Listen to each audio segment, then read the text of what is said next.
when you have an enormous institution and a huge amount of people behind you on one side and a very small number of dissenters, then that's not free speech. Tell me who's behind me. What's this big institution that's behind me? Well, the majority of people here are listening very reverently. This isn't like a two-sided debate. Sir, no one has forced you to stand here. No one's forced me to stand here. I'm under the impression that you have a free will and you've chosen to be there. And I respect that. And these people choose to sit here because they choose to. I don't know who they are. And I don't have any big organization behind me, for crying out loud. So why don't you get in touch with reality? It's a refreshing exercise. Well, I was hesitant to stand up anyway, but I would actually like to ask two questions, and they're coming from my heart. Okay? Okay. As someone who has been raised outside of the church, and I just don't take the Bible as evidence, is there any way that I could be converted? Is that the only way that you can reach out to someone that doesn't have any kind of cultural upbringing, that hasn't been raised with already those doubts? How can you speak to someone who's absolutely legitimately an atheist? Please answer directly. I have many friends who are former atheists. And these people who are former atheists relax their mind. They tried to be as objective as possible and to look at the evidence that God exists. And then once they move from atheism to theism, then they relax their mind. They tried to be as objective as possible and read the Gospels, not as the Word of God, simply as accurate history, because the evidence is the Gospels give us some accurate history. And confronted by the lifestyle, teachings, death, and resurrection of Christ, they saw the evidence is Christ is reliable, and they chose to put their faith in Him. So you said that there were two steps there. The second step, once you've acknowledged that there could be some sort of all-knowing, all-powerful, all-good thing, once you've done that, that's fine. It's that first step that I'm really concerned with. So you're saying that there's actually fact-based evidence that is best explained through an existence of God. Philosophical evidence, yes, sir. I'm not talking specifically about experiments or anything like that, but even philosophical evidence. Philosophical evidence. You think that's the best, most rational explanation? Yes. Okay, so we have thousands of years of history of debates about these kind of things, and I don't want to revisit those. But do you have an answer for someone who's already gone through those and hasn't been convinced of the factual accuracy or of Occam's razor? I mean, if I honestly think that there are just more reliable descriptions that match the facts better, theory that just has fewer things that you have to assume that explain it just as well. If I'm in that position, knowing that I am a limited person and could be wrong, is there room for faith? That was kind of a technical question. Would you like me to try to repeat it? Mm-hmm. So, do you think that it's possible to both think that the best answer is atheism, that I can logically disprove the existence of the all-knowing, all-powerful, all-good, yet, through knowing my own limitation, through knowing that logic itself can be flawed, that our brains cannot understand everything, is that enough of a doubt to admit the kind of faith that's required to believe in God? Sir, all you've got to do is look at the evidence for the reliability of Christ. Then you say, no, I'm sorry, not enough evidence. I can't believe. But when you say that, what you are clearly saying is, before I trust anything to be true, it must meet this level of evidence. So my two questions for you then are, in light of the fact that Jesus Christ is not supported by enough evidence, what is the object that you have chosen to trust in? And secondly, what is the preponderance of evidence that supports this option as being more reliable than Christ? I would say that the discussion isn't between two different things that explain the environment that we see, but it's a very specific proposition of either an all-knowing, all-powerful God exists, or it doesn't. And I believe that the evidence supports the second. And I don't think that you need to, that argument specifically requires there to be something else that you believe in. Just like, you can talk about the non-existence of something. If it logically would impact your life in some way, and it doesn't impact your life in that way, then it doesn't exist, without positing something else instead.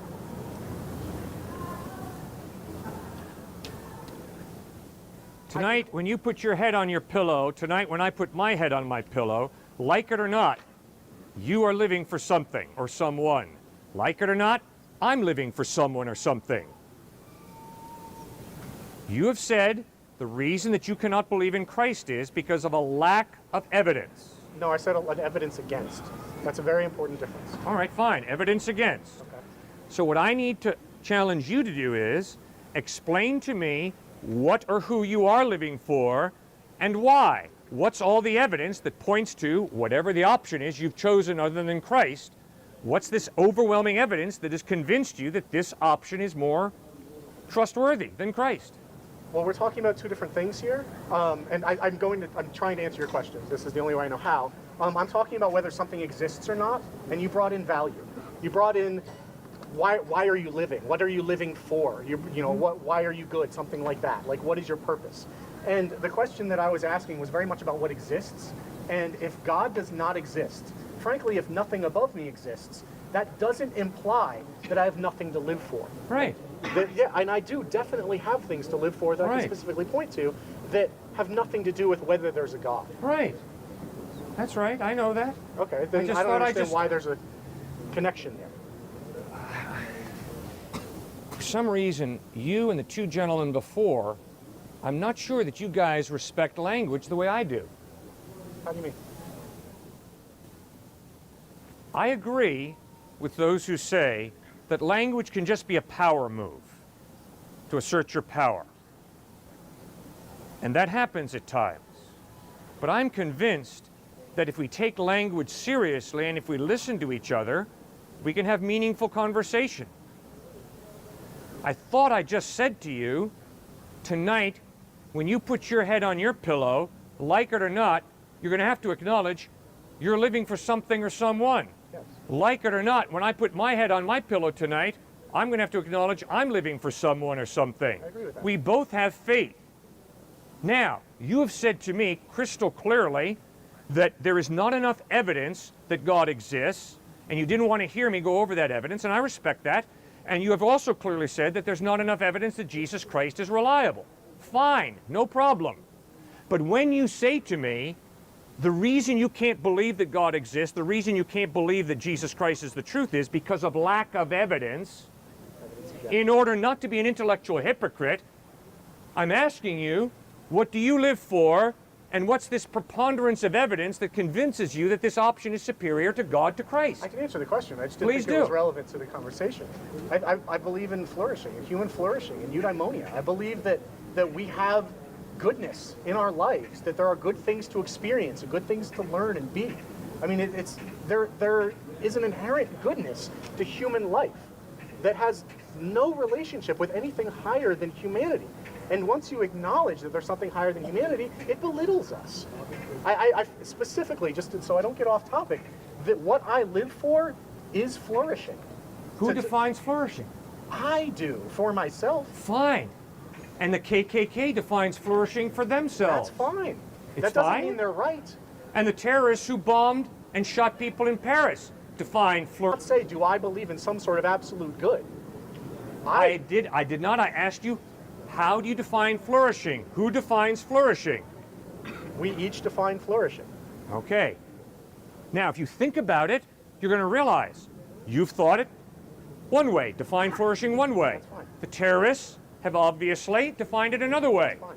Nobody's right, nobody's wrong, it's all relative. I'm not talking about ethics. That's why I said this was outside of the realm of the conversation. This is an Flourishing ethical does not question. include ethics? Excuse me? Flourishing does not include ethics? You asked what I live for. Yeah, flourishing, you said. Yeah, that's not an ethical statement. That's a Does that psychological include statement. ethics? To flourish as a human being, does that include understanding what's good? I thought you used the No. word goodness. It includes goodness. It doesn't understand it does not include the understanding of goodness.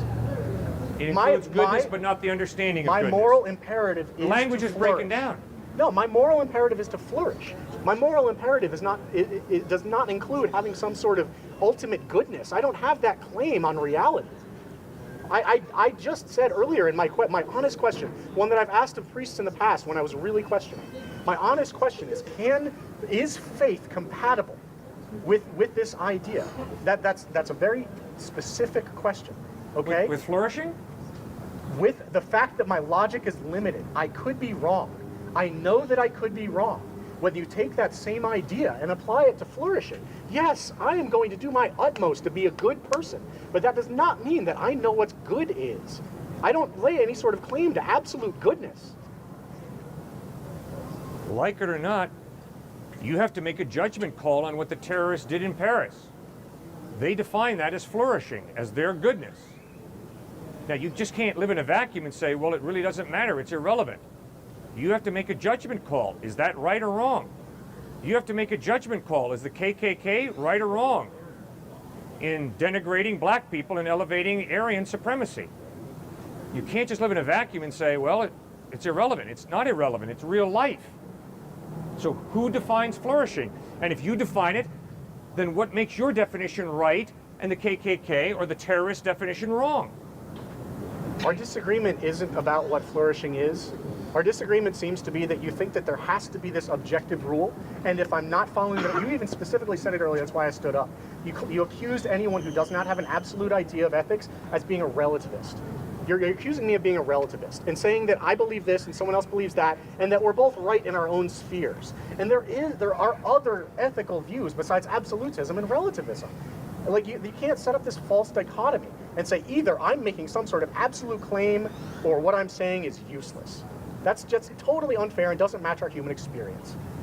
So, I mean, It matches my experience totally, as it does Camus, Sartre, and Nietzsche, Bertrand Russell, and all the great atheistic thinkers who had the intellectual honesty to acknowledge if there is no God, there is no mind prior to the human mind, which means it's obviously the human mind that defines justice and injustice, what it means to flourish or not flourish, what it means to live a good life or not to live a good life.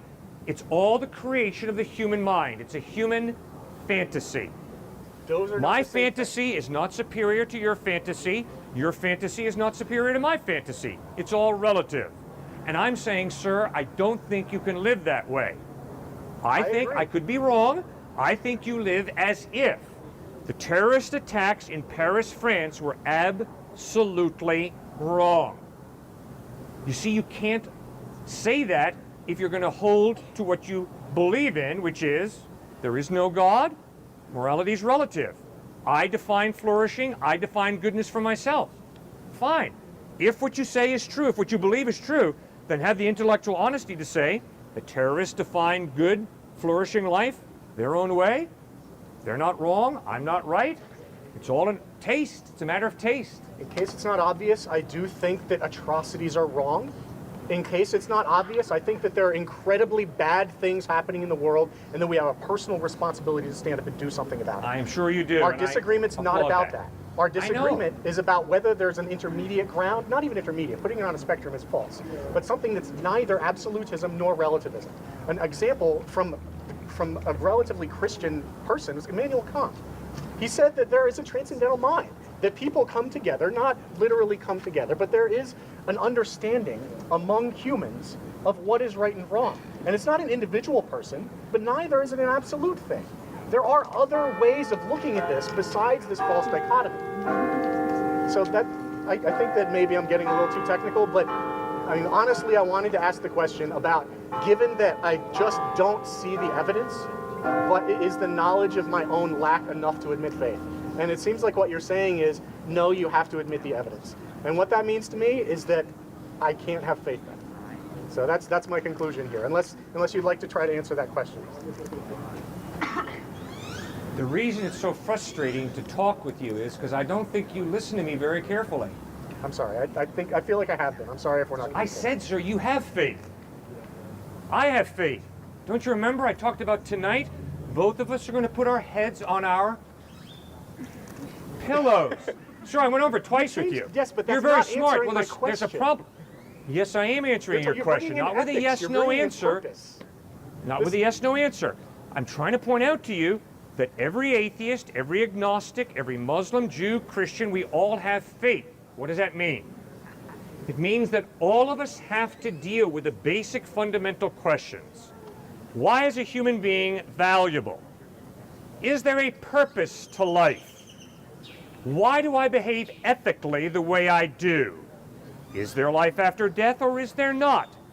None of us can scientifically prove that our answers to any of those 4 questions are absolutely true. Instead, they are philosophical questions that you have to use logic, experience, observation to answer. We all answer them, though. All of us have answers to the question, is a human being worth anything? Yes or no?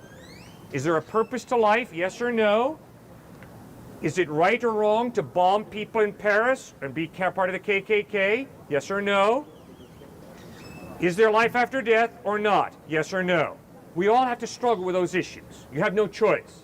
Why? Because you have to live life. That's why. You all answer them. Now guess what? All of us have faith when we answer those questions. None of us can prove that our answers to any of those questions is right.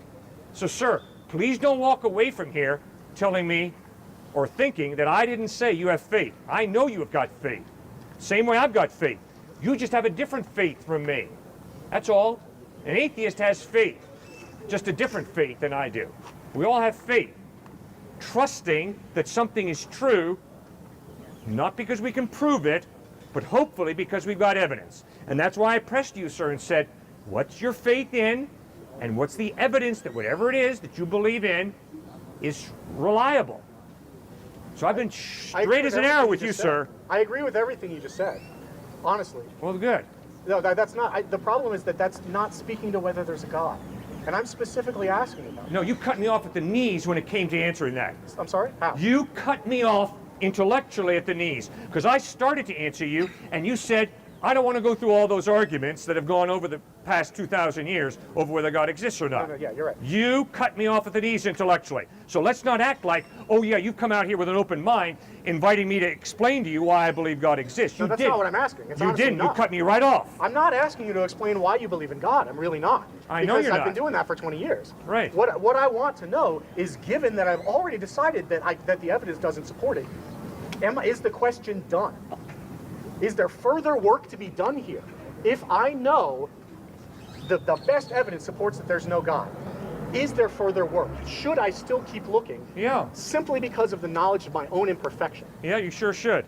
And I told you why. Because like it or not, you have to answer the question, is human life valuable? If so, why? Well, I've answered those. It has nothing to do with God. Yeah, and you're up a creek without a paddle when it comes to explaining why human life has value if there is no God. Innate, intrinsic value. Yeah. If there is no God, I give my life value, you give your life value, or society gives your life value, but it's not innate and intrinsic. And you Which think means God makes if it you just happen to be intrinsic value? born at the time of the Dred Scott decision, and you happen to be a black person, tough luck. You are 3/5 the value of white folks according to the U.S. Supreme Court. That's what society has decided. And my point is, I could give a rip about what society decides. Racism is absolutely wrong because human beings are created in the image of God. They have an intrinsic, innate value that is not determined by my opinion, your opinion, or the United States government's opinion. How is God giving us value more intrinsic than us giving ourselves value? Because if there is no God, your number came up in a Monte Carlo game, you are a freak accident of nature. You do not get value out of a freak accident. You get nothing. You get meaninglessness. Then you have to create your own value, but if you choose not to create the same value tomorrow that you did today, you're not wrong, you're not right, because it's all a crapshoot. It's all, do you like broccoli or corn? What's your taste? Oh, tomorrow you like the other one more than the one you like today? Just taste. So, you want to be Mother Teresa today? Great, go be Mother Teresa. Tomorrow you want to be Adolf Hitler? Just your taste, go ahead. It's all meaningless, sir. Despair is honest atheism. Despair is honest atheism. Don't take it from me. Really fundamental Nietzsche, logical Camus, disagreements. Sartre knocked it right out of the ballpark. No, I mean, you Yes. can't just say these things. That Read if a it for yourself. person makes a decision, it's inherently arbitrary. That any person can't make the. You're even bringing up Camus. You're even bringing Yeah. up the people who specifically said that people are the ones who make decisions about meaning. And it's all relative. No, it has It's nothing all to do with meaningless. Well, just read L'Étranger by Camus. First lines of the book are the words of a young teenage boy who says, "Yesterday mother died.